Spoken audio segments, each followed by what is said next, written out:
Hello everyone, আসসালামু আলাইকুম। এটি আজকে আমার চাচ্চুর বিয়ে নিয়ে লাস্ট ব্লগ, কারণ বৌভাতের কোনো ক্লিপ আমার নেওয়া হয়নি। চলুন এই ব্লগটি শুরু করা যাক। এটি ছিল বরকে গেট ধরার পর্ব। কনের বাড়ি থেকে বরকে গেট ধরা হয়, সেখানে অনেক বার্গেন হচ্ছিল। কনের বোনরা তো কোনো মতেই মানতে চাচ্ছিল না, তো সবাই মিলে খুব কথা কাটাকাটি হচ্ছিল।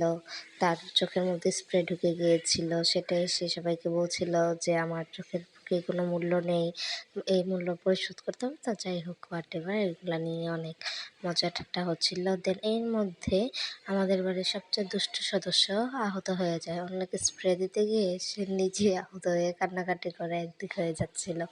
মানে সে এত দুষ্টুমি করে। তারপর জামাইকে বিয়ের খাবার দেওয়া হয়। তো সাগরানটা খুব সুন্দর করে সাজানো হয়েছিল। এখানে ঘাসের মুখে আবার পাতা দিয়ে দেওয়া হচ্ছিল।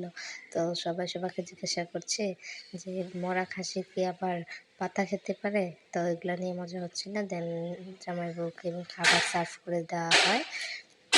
তো এখানে যেহেতু বড় আস্ত একটা সাগরানা, সেহেতু সবাই এটা খায়, কিন্তু সবাই ওই দিন ফুল ছিল, তাই কেউ আর একটা খেতে পারেনি।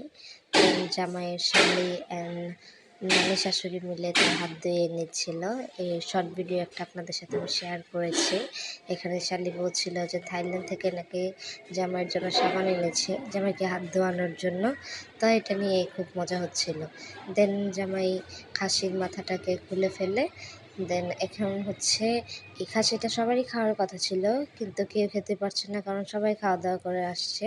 তাই নানি শাশুড়ি জামাইকে শুধু খাইয়ে দিচ্ছে। এরপর দেখবেন নাত জামাই নানি শাশুড়িকে খাইয়ে দিচ্ছে। তো এভাবেই হচ্ছে বিয়ের লাস্ট পর্বটা ছিল। দেন আমরা বাসায় চলে আসি। এরপর আর দেন এখানে বৌভাতের জন্য রান্নার প্রস্তুতি চলছে। আমরা সব কাজিনরা মিলে একসাথে বের হয়ে রাস্তায় যাওয়ার জন্য, এবং হচ্ছে আমরা আইসক্রিম খেয়ে আমরা আমাদের মতো এনজয় করি। এখানে শেষ হচ্ছে লাস্ট ব্লগ। ভালো থাকবেন, আল্লাহ হাফিজ।